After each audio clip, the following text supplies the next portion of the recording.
girls, welcome back to Whalen Wire's Old Iron and the little shop where nightmares come true. I sure have missed you guys. I've been, I'm not even going to start making excuses. It's just a lot to take care of around here in the summertime.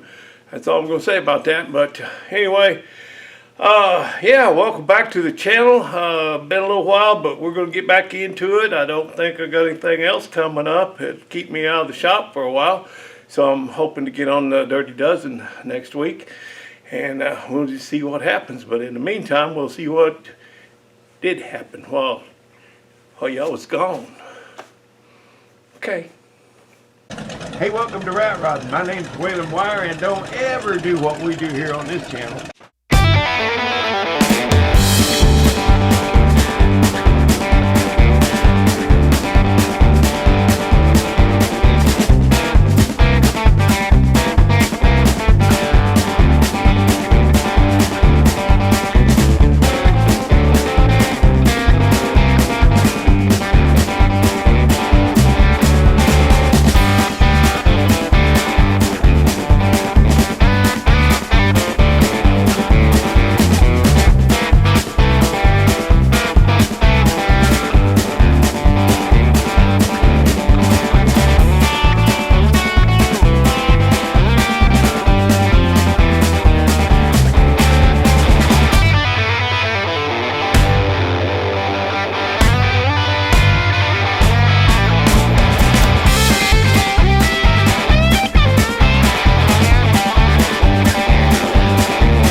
Boy, that's a good-looking car. Thank you. Hi, Kevin. Good to meet you. Pleasure to meet you, Ken. Yeah, Gosh, nice to meet you. Really nice. Gosh, what a place up here. Gee whiz, yeah, man, yeah. incredible. Too bad it's so smoky. It's, yeah, oh, I know. We have it over on the lake. Yeah, it's really kind of a nice little spot. No, it's obvious. It's a nice spot. Did you meet Warren? No, I didn't. Okay. I've seen you before. Have you? On the channel, yeah. How are you? Oh, nice looking car. This is wonderful to come up and see the place. And my wife wants me to take pictures of all this because she loves that stuff. Yeah, yard art. Yeah. I don't know how to do anything. That's what she wants me to do. Oh, air conditioning. Thank you. Air conditioner. Yeah, except I have to bring it into my AC guy. It needs charging up. Yeah, but 12 in it. But original AC, man, that's awesome. It's actually a. What's the little unit under the glove box? That is it's not a reproduction. I bought that 20 years ago in the green GM box from a guy in New York on eBay. It's a tissue dispenser. Oh, okay. But it's not a repop one. Okay. Now they're all repop. Yeah. But 4-speed. 327 4-speed. But man, I got to be honest because I'm not going to lie about this car. This was a Power Glide car. 20 years ago, I found a date correct Muncie, 63 Muncie. And my buddy in Wenatchee had a 2-post, and he did all the work, and I defy anybody underneath it to tell that it's not. But you got the 4-speed console. Yeah, it basically, what you got to know though, the console's the same for Power Glide and 4-speed. Yeah, but the markings on it though. Yeah, but see, all you do is buy that plate. It goes over the Power Glide plate. Yeah, okay. Yeah. That's how they did them. But see, a 4-speed would have had a cone tack. A painted cone tack, and mine does. I don't care about a tack. Yep. No. I've got three 7 gears in this, so it's always singing. You know what I mean? Yeah. Yeah, it's a Posi 3.7. But yeah, it's a neat old car. I mean, I like it. Oh yeah, what's not to like, man? You're out of Chelan? Oh, yeah. Two different cars? Yeah, I've been the one. Okay, yeah. I always go to one. You know, to me, Kevin, what makes it's when I was in high school. I graduated in 1970. Yes. You couldn't give away a 61. Yeah. No, but everybody wants 62 and 63.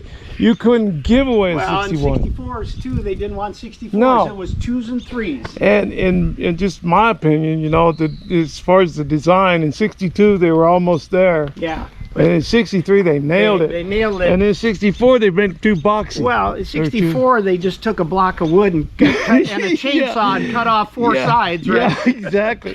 Yeah. Now mine originally had one antenna up on the right fender. Yeah. But I always liked the twin sweep. Yeah. And that's period correct, so that's what See, kind of like your yeah, one's a thing. dummy if you have the twin. Right. My buddy has I found it for him, a Twilight Turquoise 63 327 4-speed SS car. And we found it down, and he lives in Ellensburg. He's 87 years old. He just left my house.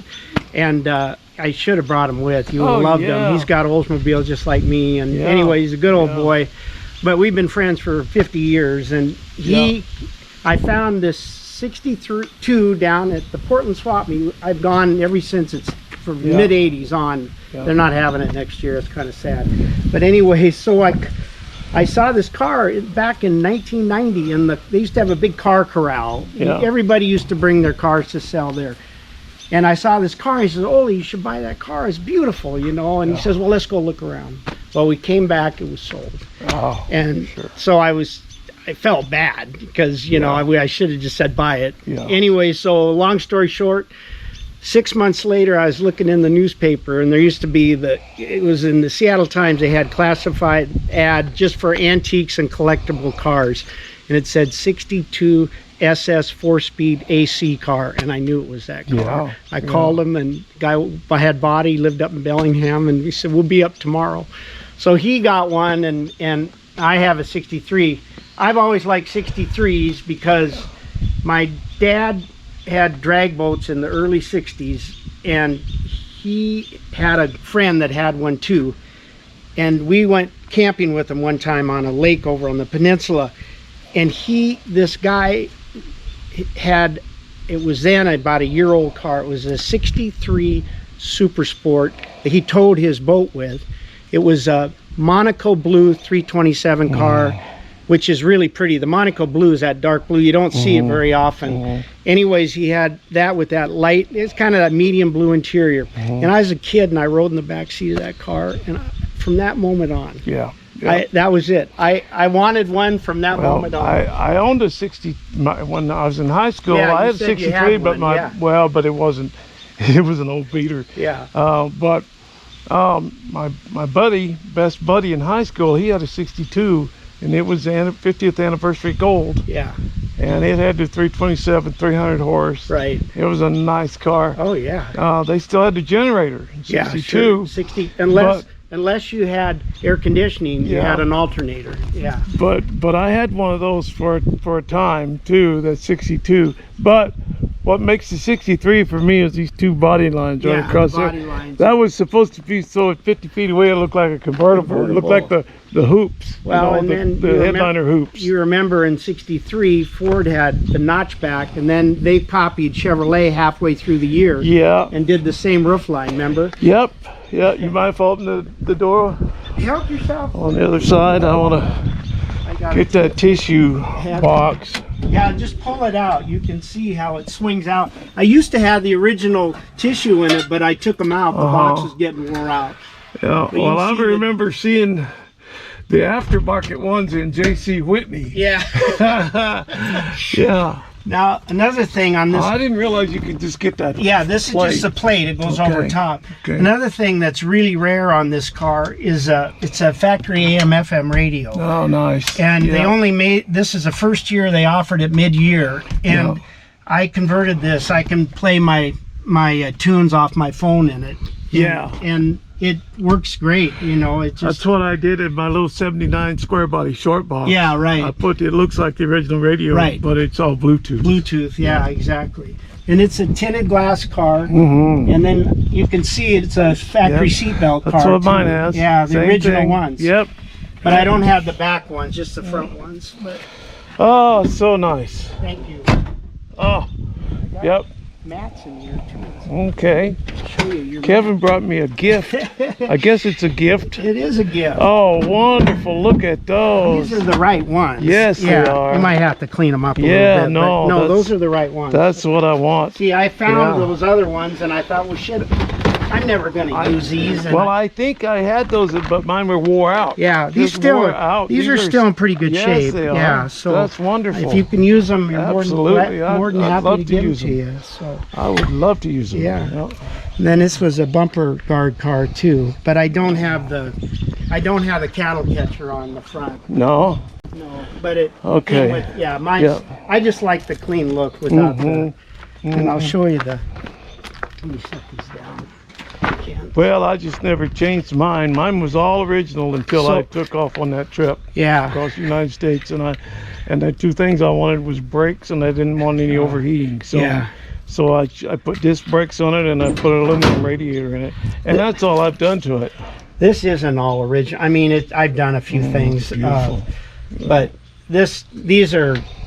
They put these on the Novas, L79 Novas, and Yeah, I liked them, so I put those on. I'm ashamed to you to see under hood on mine. Oh no, mine looks bad. But I just got through with a 9,000 mile trip Yeah. too. See, I don't go 9,000 miles. And I Yeah. CAD plated the hinges when I did it too. Oh yeah, And then nice. and that's the Nice, way yeah. they come. And then Yep. just detailed. When we did the paint, I powder coated those inner fenders Mhm. and that radiator. I had a customer that had a radiator shop. He built that for me. It never overheated. So you still got drum brakes on the front? yeah. Yep. Oh yeah. Well, Change when I- lanes. when I put, I know when I put the disc brakes on the front of mine, my original wheels wouldn't fit over the caliper. Yeah. And I had the original wheels on it and wheel covers, and I Yeah. still got them, but I can't run them with Yeah. those disc brakes. But I kind but of. I put Kragers on there because this is what we would have done back in the day if Yeah, we and could this- afford it anyway. In the You know? 60s and 70s, Yeah. that's what everybody ran Yeah, on. absolutely. 14-inch or Yep. or Americans, Yeah. But yeah, this car was actually I bought this car 25 years ago off an ad in the newspaper, and the guy, when I called him, he didn't know what he had, and I was quizzing him, and he didn't even know it had air conditioning because it didn't work. And anyway, so long story short, I bought it from him. I waited a year, and then I had a friend that did paint. This car he came. didn't know it had AC. He didn't until I showed it to How him. long had he had He it? had bought it from a guy that brought this car was originally from Montana. It still has the red oxide primer floors in it. There's not a speck of rust on this car. And he had it for just a couple years. It didn't really do much with it. It was straight. It had the usual little rust in the bottom of the fender Yep. where the drain hole was, but Yep. it was a really honest car, and I knew it was. And he had bought it from a guy that brought it over from Montana, and the guy he bought it from in Montana collected 63 Chevs. He was from Hamilton, Montana. He worked for the Forest Service. I called him one time, and I talked to his wife. I says, "Did your husband ever have a Aqua 63?" And she says, "Well, if it was a 63, he had it." Yeah, yeah. Because he had so many, I guess. Yeah, I'm but- still running my original plates. yeah, too. I had a customer that came in one day, and she says, "Do you want my license plates off my 63 Bel Air I had when I went to college?" And they were A plates, because that's King County. Yeah. And I said, "Yeah."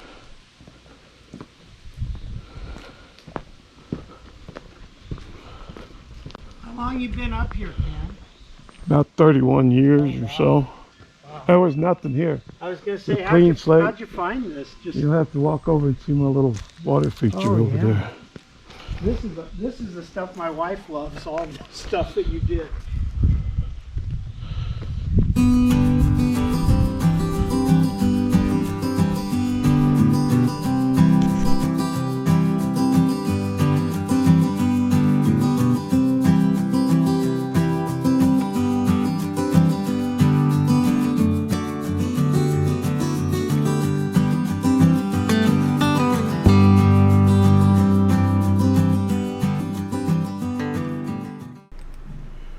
I need to do a couple shout outs here. First of all, I want to shout out to my friends Robert and April Ganyard.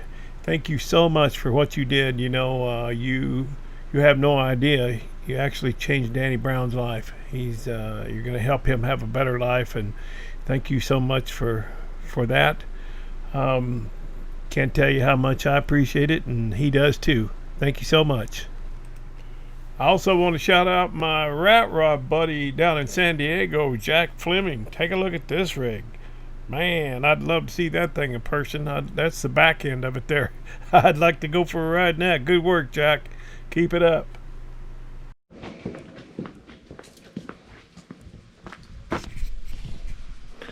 Well, we're a bit smoky this evening. It's not as bad as it was.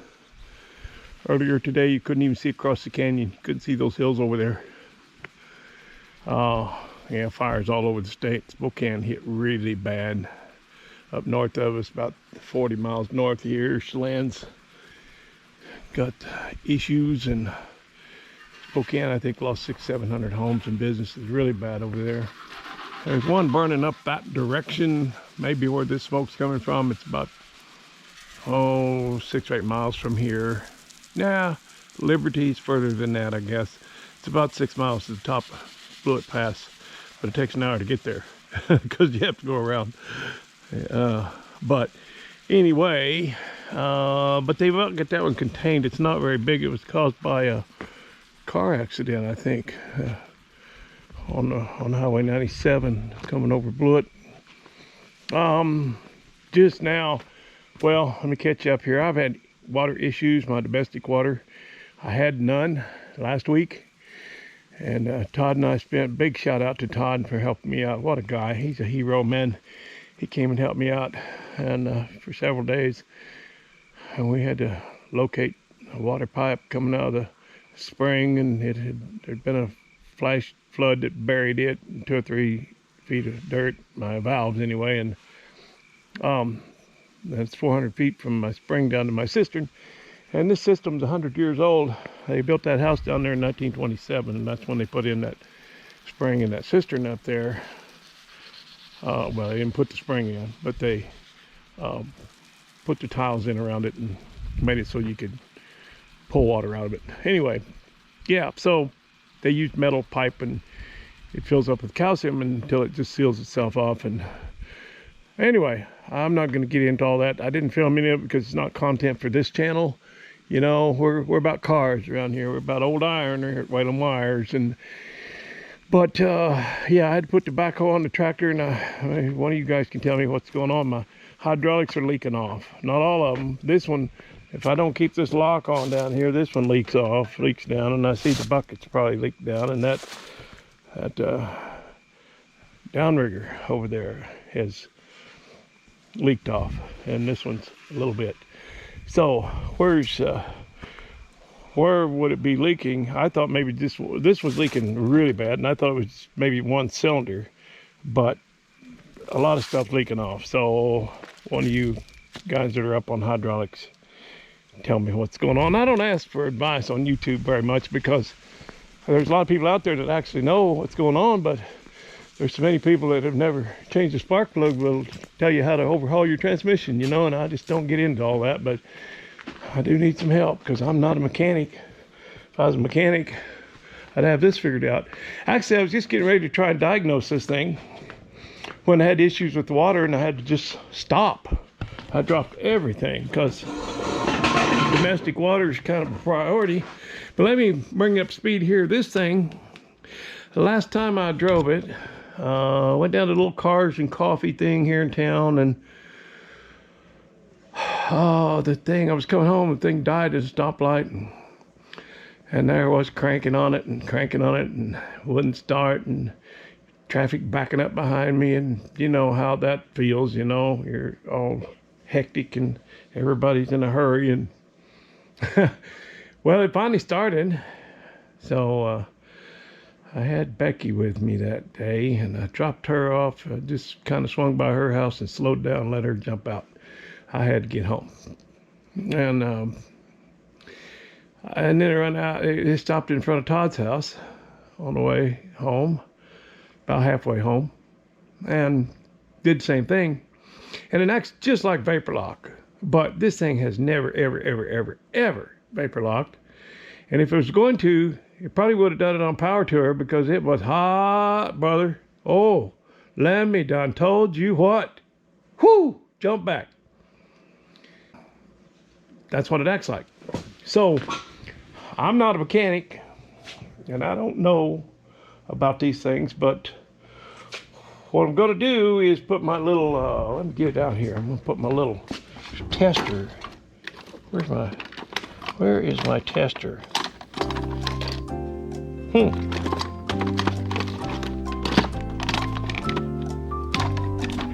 Well, I don't see it. I gotta find it. It's to put in the line between spark plug wire and spark plug to see if you got fire. And this is where I always keep it, so I'm gonna have to turn you guys off and look for that now.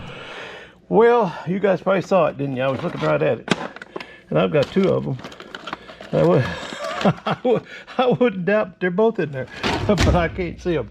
Anyway, I'm gonna stick this in the line and take it, I guess drive it until it quits. You know, it's hard to diagnose it when it ain't sick, you know, hard to fix it when it ain't broke. It pretty near has to break before you can fix it. So I'm gonna put this spark tester in the line and drive it, and maybe I can get it to quit, and then I will start it out here under the hood. I'll jump start it on the starter solenoid and crank it over and see if I got spark or not.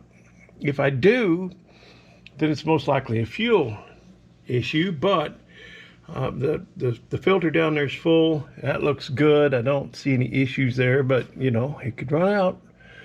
So maybe the old fuel pump's getting weak on it. I've rarely ever have a fuel pump go out, you know, but it can happen.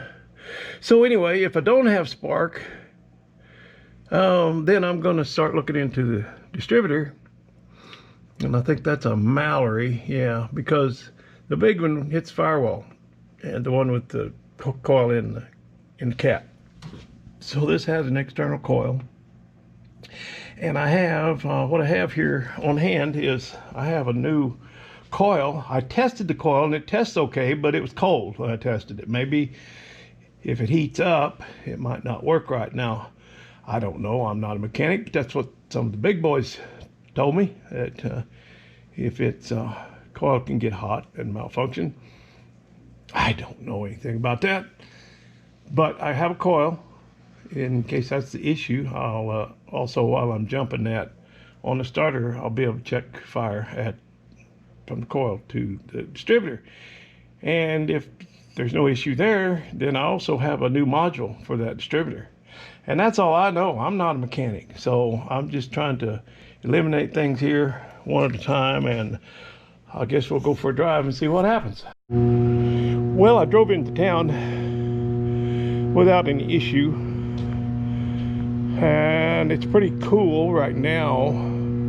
It's going to be up in the hundreds next few days, so I'll drive it again when it's hot, but it's not acting up right now.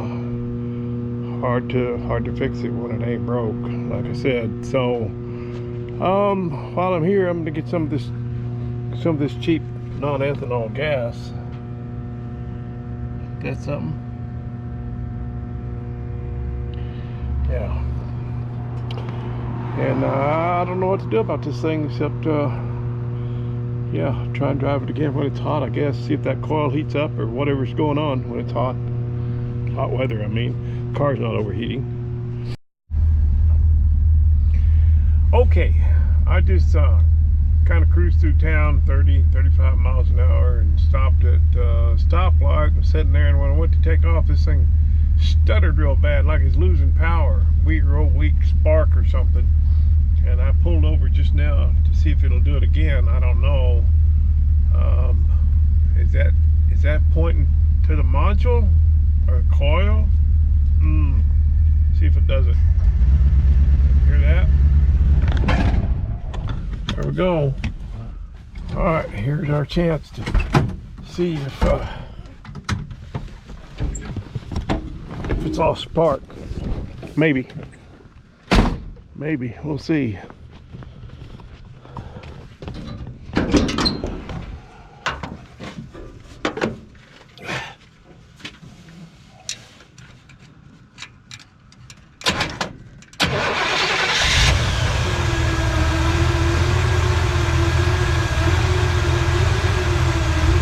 Well, we really didn't learn anything.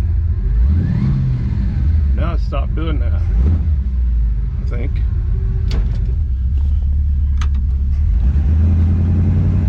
No, it's still doing it. There, it's picked up. So what do you think, guys? Change the module? Change the coil? What's going on? It's got weak spark.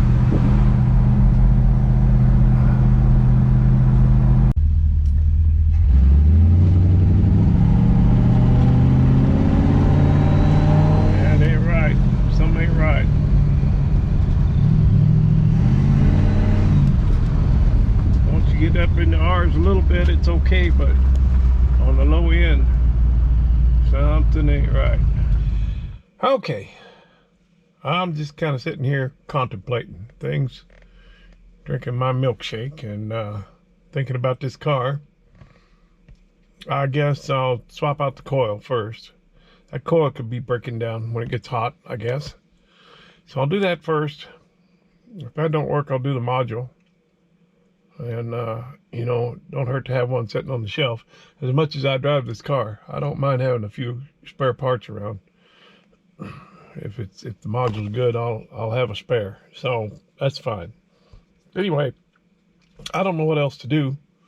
I'll do those two things one at a time because I'd like to, you know, process of elimination. I'd like to find out what's going on. Anyway, when I get it figured out, I'll let you all know. Well, let's go ahead and swap out that coil and see if that gains us anything.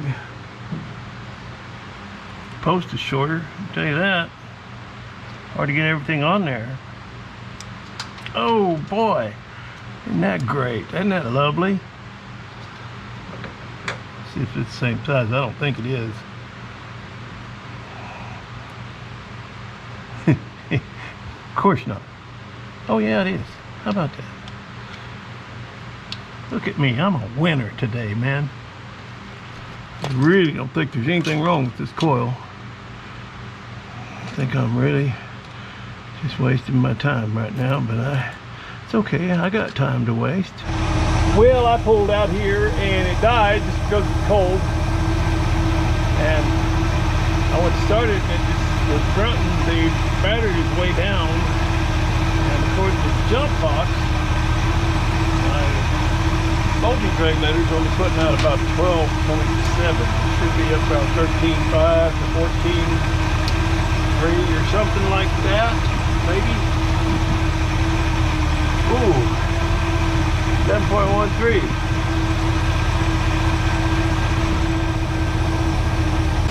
.44. Okay, that helps me out. Alright, I switched this thing over to a one-wire alternator. I have a sneaking suspicion that it may run better. It was only putting out 11.44, but the alternator was good. I had it tested and it was good. And I don't know, I had put on a new voltage regulator, but it's Chinese, you know how that goes. Just can't trust anything. Now we're putting out 14.5. All right.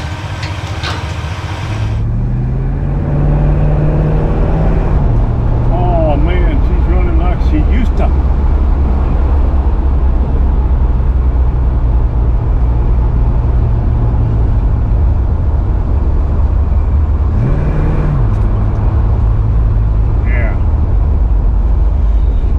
So I guess there's nothing wrong with that coil, which, like I said, I had tested it. It tested fine, but I thought maybe when it got hot it might be acting up. But I'm sure now that's what it. I guess it was just low voltage. So last night at an idle, after an idle, it wouldn't take off. Now it does.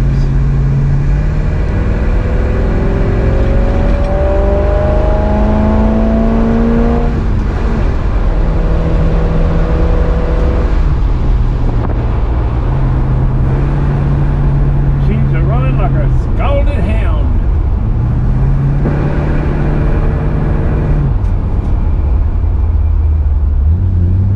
So I guess my brand new voltage regulator, my new Chinese voltage regulator, I can throw that in the garbage.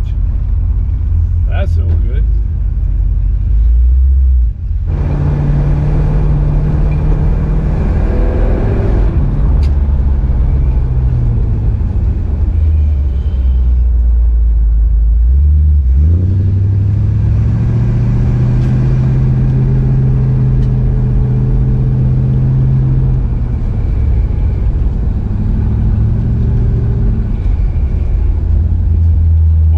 Are a lot brighter than they were last night. Go figure.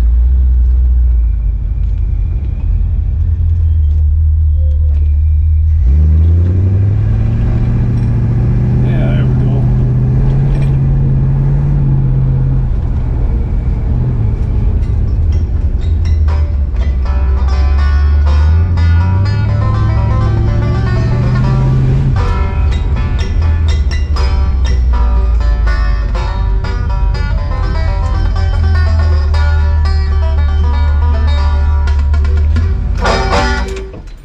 Well, I'm gonna call that a win.